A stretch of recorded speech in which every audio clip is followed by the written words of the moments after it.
electricity or whatever yung nila natin. It will take at ma'am, 5 days po. Kinuha ko nila, manong.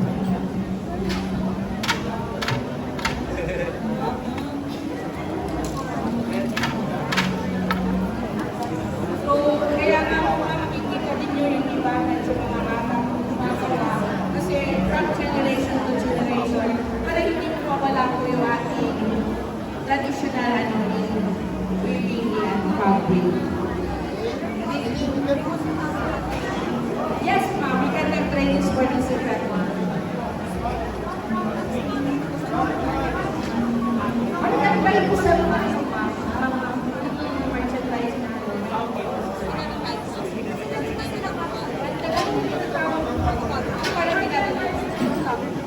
ito po yung parang kulang. Ito po rin this will serve as parang hidden na pinapasok ko nila sa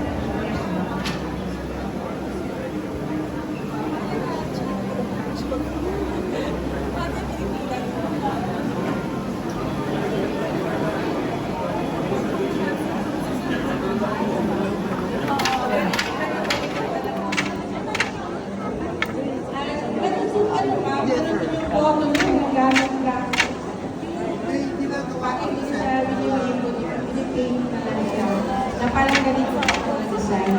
That is usually used sa bahay. Ito ginagawa mo yan. Yun po. Usually, gumagamit sa dito mga nasa mabataas na society.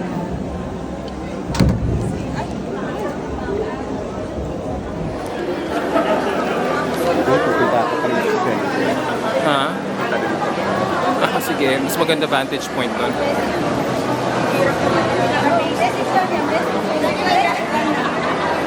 So Miss Pangasinan, si Junea is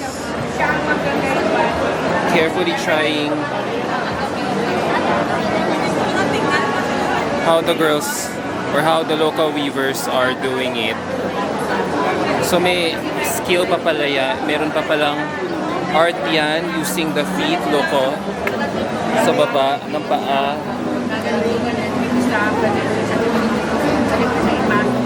Siya naman dito. O, try mo daw, Eunice. Go, sige.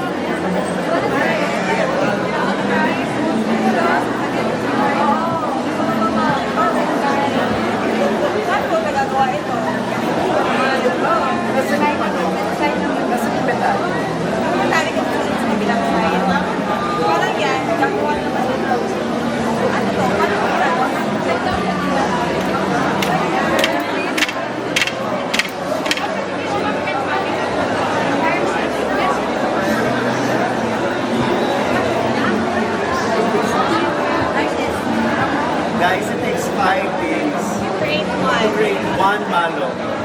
Malo. 5 months. Kaya pag bumili kayo guys, hindi kayo tatawa. So 5 days yun. Yes. So next year meron na Inuwan Challenge. Ay!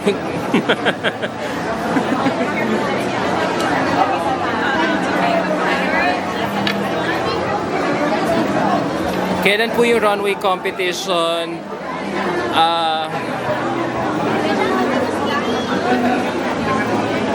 Ayoko sabihin basta abangan nyo.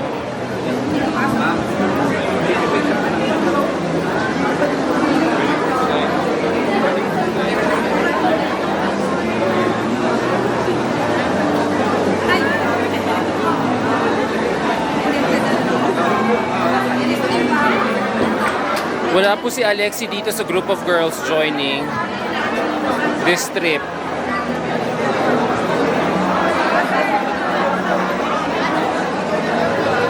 Hanggang kailan po sila dito sa Sultan Kudarat? They'll be here until Monday.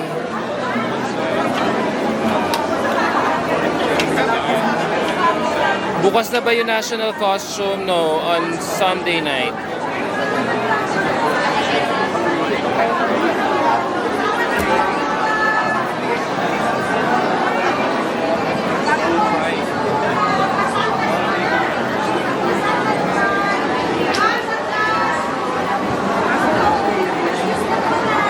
Guys, siguro less than 20 girls lang yun nandito. Ay, hindi ko nakita si Miss Mariveles.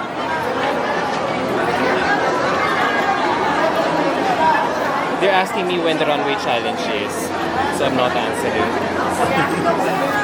You wait na lang for the announcement of MUP when the runway challenge is. I know the details are, but unfortunately I can't say anything about it at the moment. Thank you, Adam. You're welcome. Ayun, girls, oh. Tune in muna kayo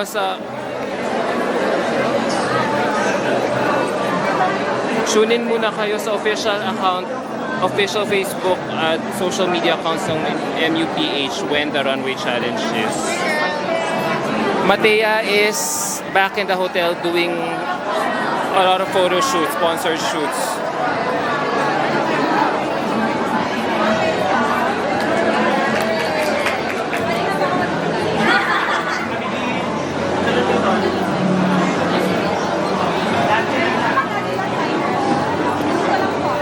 Hi, Ebradon Noel. How are you? Wala rin po dito si Taguig. They're back in the hotel finishing their sponsor photo shoots and other requirements. A handful of girls are only here for this provincial visit to the province of Maguindanao del Sur.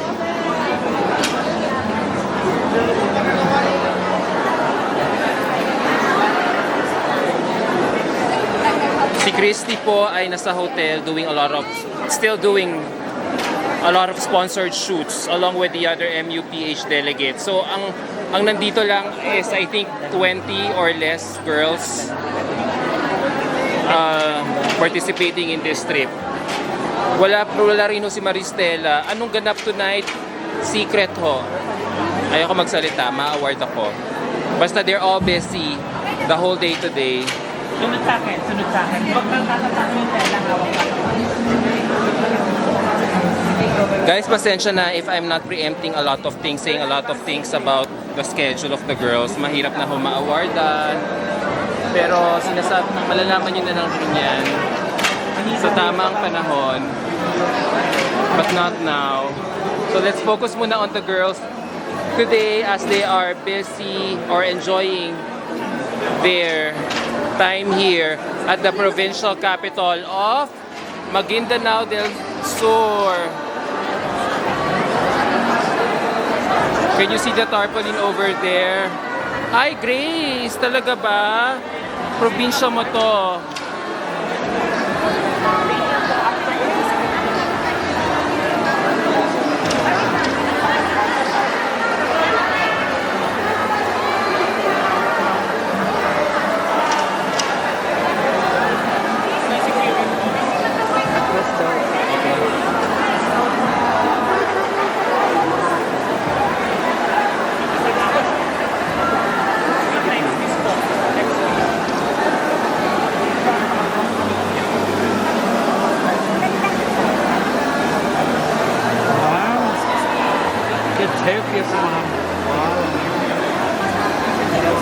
Stacy's not here.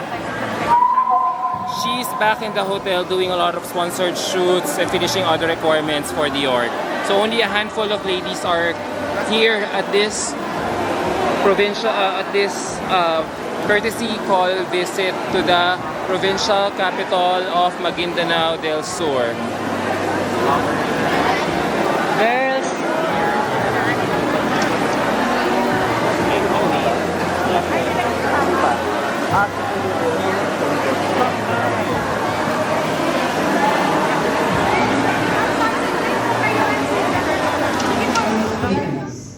Sir Julius Kaplan. Thank you for answering.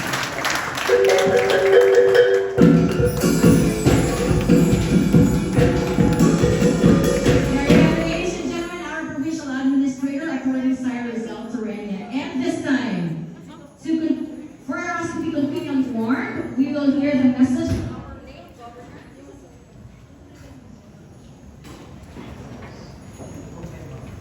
Our Lady Governor, of course, herself is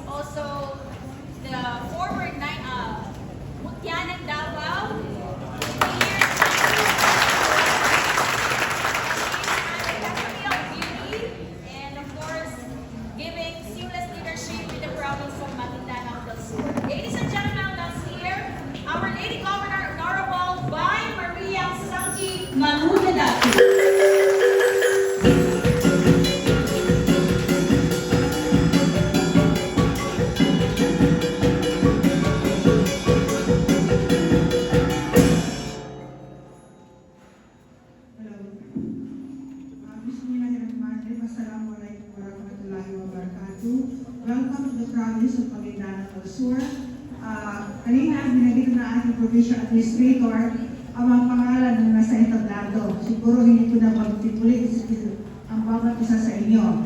But anyway, my provincial board member are here in the province of Maguindanao del Sur, my provincial administrator, not only our provincial administrator, but as well as our different department heads, no, in the province of Maguindanao. Okay, pwede mo kayo mag-department heads sa atin? Kasi hindi ko lang kayo bangit-bangit, no? Hindi mo department heads sa atin ngayon na dito, and of course, the officers of the Miss Universe. At ang ating mga kandidata, welcome po sa Lalawigan ng Maguindanao del Sur. I'll give you a brief history of Maguindanao. Once Maguindanao is, bago lang po na-divide ang lalawigan natin. Just recently, September 17 of last year, it was divided into two, Maguindanao del Sur and Maguindanao del Norte. Now, before, the whole Maguindanao is composed of 36 municipalities. The divided Maguindanao now, we have 24 municipalities. Kasi pag sinasabing Maguindanao, alam ko, lahat kayo, even our candidates, not only the candidates, but as well as the officer, I believe that this is your first time na pumunta sa Maguindanao. And what's the perception kung sinasabing Maguindanao? Huh? There is fear. Yeah, there's always a fear. But remember that I believe that kasi news lang yan. It's only the media. But pagkasi area na po kayo ng Maguindanao, I'm very much happy na nandito kayo is one way of promoting our province to see that the area is very much peaceful. Iba po yung nakikita natin sa media na magulo ang Maguindanao. At marami na nagbabanggit, marami sabi, first time nagkaroon ang One Maguindanao na kauna-unahang lady governor. One Maguindanao na kasunod ang divided Maguindanao province. Way back 1997, to correct our MC, hindi ko ako naging Butya ng Davao, but Butya ng Cagayawan. It's different. Cagayawan is September, I think September, we're going to Davao. Butya is somewhere March. So, magkaiba ang Cagayawan at yung Butya ng Davao. So actually, 1996, it was my sister ang naging Butya ng Cagayawan. Then during 1997, pinilit ako ng sister ko. I was on duty that time when I was a student of nursing. Sabi niya, may elimination ngayon ng Cagayawan. So I was in uniform that time. And then, I do not know bakit napupunta na ako doon sa elimination ng mga whoever was better ng Butya ng Cagayawan. I think it was Margie Moran then, ang nandoon. It so happened that late lang din ako pumasok, and then Margie Moran defended me. Kung bakit ako na-late lang, galing pa ako sa duty. So, ibig sabihin, from nursing, I think I was fourth year college that time. So, syempre, para po maraming pasyente at biglaan lang din pagpunta ko sa venue. So, luckily, nakuha ko yung title na magiging Butya ng Cagayawan kasunod na aking kapatid. My sister is na Cagayawan 1996. While ako is elder ako sa sister ko ng siguro 3 years. Naganda ako sa sister ko. Ako yung pumalis sa kanya 1997. Kaya makasunod ng sister ko. It so happened lang din that my husband is the governor of the province of Sultan Kudarat. Sultan Kudarat is a majority Christian area. If you observe, no, majority Ilonggo, Ilocanos, only 20% belongs to mga minority. That includes Lumans, Muslim, mga Teruray, mga Islanders natin. It is the opposite naman of Maguindanao. Maguindanao is, now, the divided Maguindanao, I believe less than 10% na lang tayo is only Toran. Only Toran na naman, only few. So, my area is, I believe that maraming, tulad na sinasabi niyo, is fear. Then marami talagang rebelde. Imagine a female handling a province kung saan maraming rebelde, maraming MLF, maraming BIF, maraming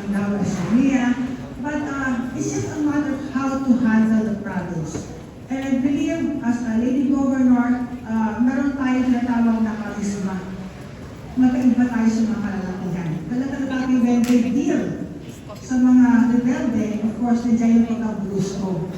While tayo mga babae, is iba on how to approach them.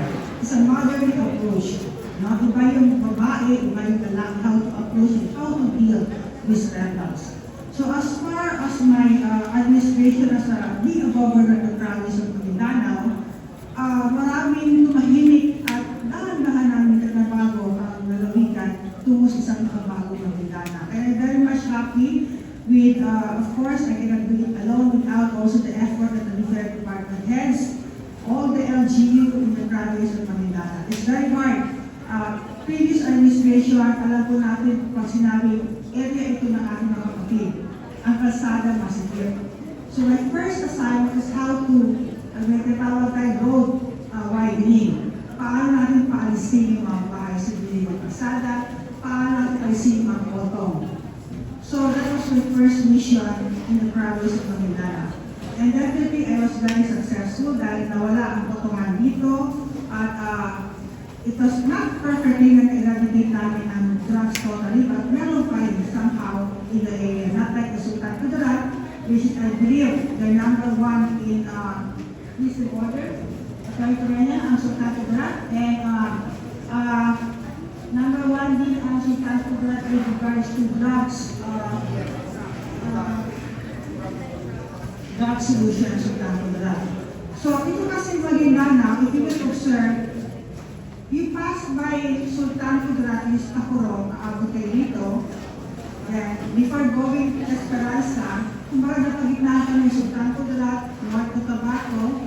At the same time, napagitnaan din kami ng North Cotabato and Sultan Kudarat lang. Kasi na tayo.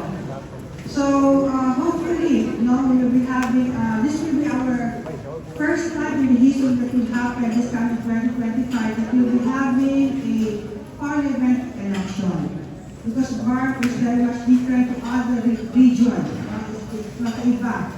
In Sultan Kudarat, at we will observe iba dahil nandiyan yung mga other agencies na nag-involve sa Sultan Kudarat. While in Maguindanao, hindi pa involved sa aming other agency, so the approach is very much different.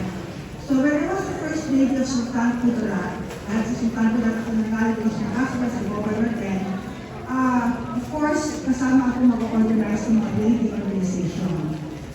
So, magkaiba. When I entered into Maguindanao province, because majority of my plans was in Maguindanao, so iba rin ang approach ko. So I was a two-term mayor before I entered into provincial level. So even the campaign is very much different. Even how to approach the leader is very much different. But somehow I'm very much happy to tell you that hindi na ganon. Medyo nagbago natin ang imahe ng lalawigan ng Maguindanao. So I'm very much happy to all our candidates who are in attendance right now. Because I believe we are 53, and out of 53 is only 10 dito sa atin. So I thank you very much for coming to the province of Maguindanao. Na kahit pa paano, it was this is the first time, help us promote the Maguindanao province. At iba po yung nakikita natin sa social media. Alam ko yung pinakatakutan ito. Yung perception niya 2009, sa care, sa or before, aside from that, yung bombing na nalilindino. Kung kami tagang Mindanao, ako kami sa Luzon. Ako kami sa Luzon. Hindi na taga Luzon, ako sa Mindanao. So, magkaiba eh. Kasi sa inyo, sa Luzon, traffic, nandiyan ang traffic. Walang problema traffic. You can only do one appointment in a day. Pero dito sa amin, pwede namin kahit ilang beses o kahit 5, 10 appointment in a day, kaya namin. So, doon sa Manila, kung nagpila natin sa mga media, puro may sinasaksak, puro may nawakarnap, opposite naman yan sa amin dito. Dahil dito, siyempre, kita naman natin, nakita rin sa news, actual na barilan, may namatay. So, mga isolated area. Kasi nakita rin mga bundok tayo, ang lapad ng bundok. So, na-just lang ang barilan, hindi naman sa poblasyon yan.